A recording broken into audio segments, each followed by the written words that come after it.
የአጥንት መሰበር የምንለው ያው የአጥንት ዙሪያው አለ እና እሱ በተለያየ መንገድ ሙሉ በሙሉ ገጥሞ የነበረው ነገር ሲላቀቅ መሃል ላይ ማለት ነው። አንዳንዴ ስንጥቅ ብቻ ሊሆን ይችላል። አንዳንዴ ደግሞ ሙሉ በሙሉ ተሰብሮ ቦታውን ሊስት ይችላል። ይሄ ሁሉ በአንድ ላይ የአጥንት መሰበር ወይም ፍራክቸር እንለዋለን። የአጥንት መሰበር በተለያየ ምክንያት ሊመጣ ይችላል። የመጀመሪያው እና አብዛኛውን ጊዜ የሚከሰተው በአደጋ ነው። ይሄ አደጋ ከባድ አደጋ ሊሆን ይችላል። ለምሳሌ እንደ መኪና አደጋ፣ ከከፍታ ላይ መውደቅ የመሳሰሉት ሊሆን ይችላል። ወይንም ደግሞ ቀላል አደጋ ሊሆን ይችላል።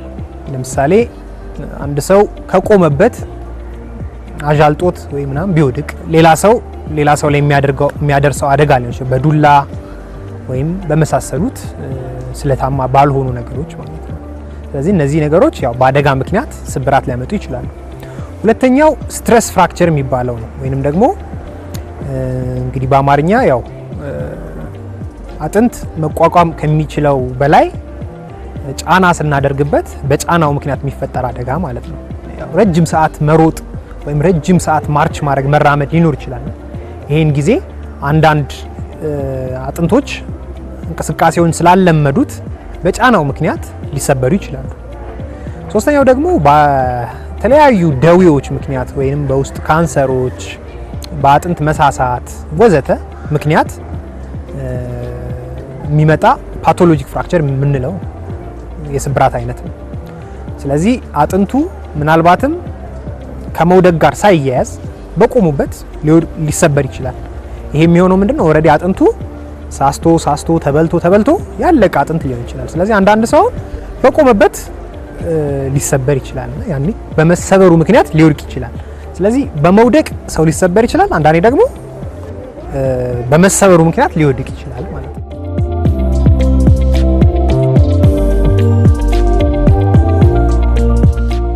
የሕክምና ባለሙያ ወደ ስብራት አለ ወይም የለም የሚለውን ይወስናል። ከነዚህ ምሳሌዎች ውስጥ አንዱ ኤክስሬይ ነው። ስለዚህ በራጅ ይታይና ራጁ ላይ ስብራት ካለ ያው ስብራት አለ የሚለው ነገር ይወሰናል። አንዳንድ ስብራቶች ግን በራጅም ላይታዩ ይችላሉ። ተጨማሪ ምርመራ ሊያስፈልጋቸው ይችላል። እነዛ ምርመራዎች ካስፈልጋቸው እንዳስፈላጊነቱ ይታዘዙና ቼክ ይደረጋሉ። አንዳንዶቹ በአካላዊ ምርመራም ይታያሉ እና ይሄ ሁሉ ተደርጎ ስብራት እንዳለ ከተረጋገጠ ያን ጊዜ ወደ ሕክምናው መሄድ ይቻላል ማለት ነው።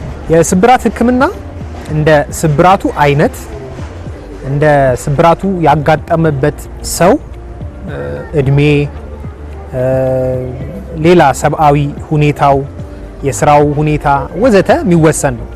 ከዛ ውጭ ደግሞ የተሰበረው አጥንት ምንነትም ይወስነዋል። ለምሳሌ አንዳንድ ስብራቶች አንዳንድ የሰውነት ክፍሎቻችን ላይ በሚያጋጥሙ ጊዜ ግዴታ ኦፕሬሽን ሊያስፈልጋቸው ይችላል። አንዳንድ ስብራቶች ደግሞ ዝም ብሎ በራሳቸው የሚድኑ ስለሆኑ ጀስት ድጋፍ ማድረግ ወይም በጀሶ ማሰር ወይም በሌላ ነገር ማሰር በቂ ሊሆን ይችላል።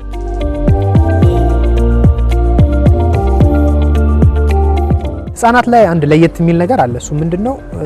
ስብራት ሲያጋጥማቸው ምናልባት መናገር የማይችሉበት እድሜ ሊሆን ይችላል። አንዳንዴ ደግሞ መናገር ቢችሉም ሊፈሩ ለወላጅ ወይም ለአሳዳጊዎቻቸው ላይነግሩ ይችላል። ይሄንን ጊዜ ማድረግ ያለብን ያው ለምሳሌ ሲያነክሱ ካየናቸው ወይንም ደግሞ ያበጠ ምን ያለ ነገር ካለ አብሶ ህፃናት ላይ ይከለክላሉ መራመድን ራሱ። ይሄንን ካየን በፍጥነት ወደ ሕክምና ተቋም ማምጣት ይጠበቅብናል ማለት ነው።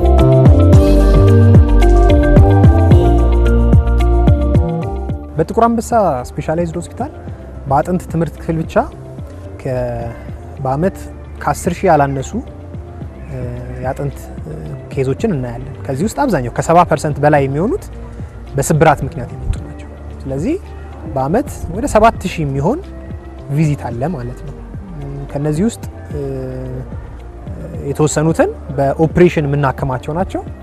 የተወሰኑት ደግሞ በጀሶ ወይንም ደግሞ ሌላ በኦፕሬሽን ባልሆኑ መንገዶች የምናከማቸው ናቸው። ከሴቶች ይልቅ ወንዶች ላይ ያጋጥማል። አብሶ በወጣትነትና በልጅነት እድሜ እየገፋ ሲመጣ ግን የአጥንት መሳሳት ሴቶች ላይ በብዛት ስለሚያጋጥም ይሄ በአጥንት መሳሳት ምክንያት የሚመጡ ስብራቶች በአብዛኛው ሴቶች ላይ የተዘወተሩ ናቸው።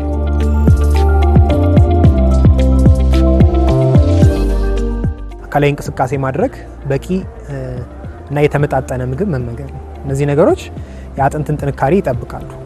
ከዛ ግን ጉዳት እንዳይደርስ አካባቢያችንን ምቹ ማድረግ፣ ለምሳሌ የመኪና አደጋ እንዳይደርስ አሽከርካሪም ተሽከርካሪም ተጠንቅቀው